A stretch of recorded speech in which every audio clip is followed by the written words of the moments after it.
मिश्रा आणि आपण पाहत आहात खोज मास्टर न्यूज। आषाढी वारी 2025 लाखो वारकऱ्यांच्या भक्तीने भरलेला सोहळा आता काही दिवसांवर। पुणे पोलिसांचा मोठा निर्णय, यंदा गर्दी व्यवस्थापनासाठी वापर होणार आहे एआय तंत्रज्ञानाचा। स्थळ विश्रांतवाडी, संचेती चौक, दिवे घाट व इतर ठिकाणी। पालखी मुक्कामी पुण्यात 20 ते 22 जून। भाविकांसाठी 60 जादा बसेस उपलब्ध। दिवे घाट बंद, बसेस बापदेव घाट मार्गे सुरू राहतील। रेल्वे विभागाकडून भाविकांसाठी 80 विशेष रेल्वे गाड्यांचे नियोजन। नागपूर, कोल्हापूर, अमरावती, खामगाव, लातूर आणि मिरज या ठिकाणांवरून विशेष गाड्या धावणार। वारीच्या या पावन प्रवासात यंदा तंत्रज्ञान आणि श्रद्धेचा अनोखा संगम पाहायला मिळणार आहे। पुण्यातील मावळ तालुक्यात रविवारी एक धक्कादायक घटना घडली आहे। तळेगाव जवळील कुंडमाळा येथील इंद्रायणी नदीवरील जुना पूल कोसळल्याने 4 जणांचा दुर्दैवी मृत्यू झाला असून 6 जण गंभीर जखमी झाले आहेत। अनेकांना वेळेवर वाचवण्यात यश आलं। दरम्यान खेड तालुक्यातील चासकमान धरणाजवळील भीमा नदीवरील पूलही धोक्याच्या स्थितीत आहे। पुलावर मोठं भगदाड पडले असूनही वाहतूक सुरू आहे।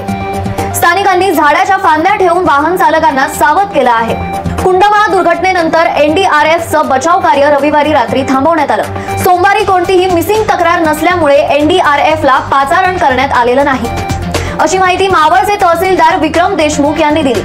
धोकादायक पूल दुरुस्त होण्याआधीच जीवितहानी होऊ नये यासाठी प्रशासनाला वेळीच जाग होणं गरजेचं आहे।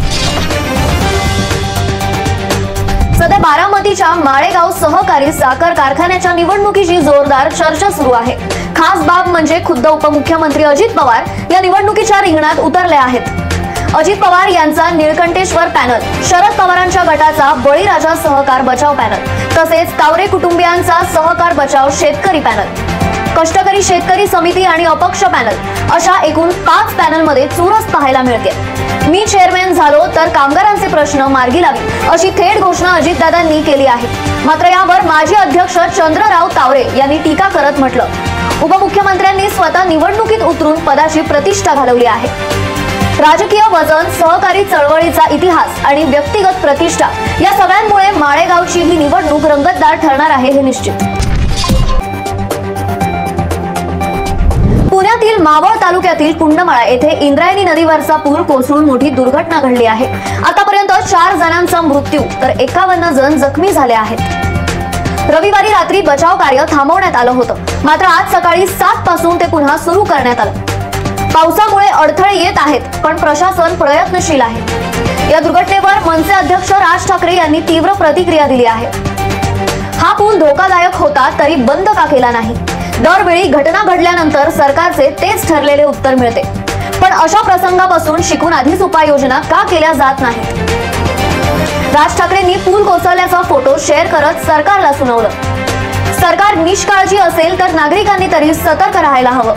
राज्यभर मान्सूनने सुरुवात केली असतानाच अशा दुर्घटना सरकारच्या यंत्रणांवर प्रश्नचिन्ह उभे करत आहेत। आता प्रशासन युद्ध पातळीवर उपाययोजना करणार का हे पाहणं महत्त्वाचं ठरणार आहे।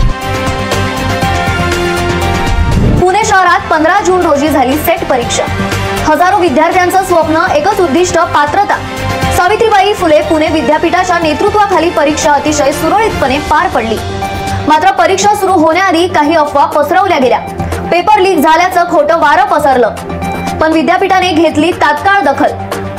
पुणे सायबर पोलिसांकडे अधिकृत तक्रार दाखल। विद्यार्थ्यांना आवाहन, अफवांवर विश्वास ठेवू नका। सेट परीक्षा यशस्वी, शांततेत पार पडली। आता सर्वांचं लक्ष निकालाकडे। निकाल लवकरच, फक्त अधिकृत वेबसाईटवर विश्वास ठेवा। पावसाळा आलाय, शेतीला सुरुवात झालीय, पण बुलढाण्यातल्या 1.26 लाख शेतकरी अजूनही वाट बघतायत पीक कर्जाची। 18 मे पर्यंत फक्त 13,000 शेतकऱ्यांना मिळालं कर्ज। उरलेले लाखो अजूनही आशेवर जगतायत। कोरोना काळात बँकचं कामकाज ठप्प आणि खरीप हंगामाचं स्वप्न धुसर होत चाललंय। प्रशासन म्हणतं कर्ज वाटपाला गती देणार, पण शेतकऱ्यांचा एकच सवाल, आम्हाला वेळेत मदत मिळेल का?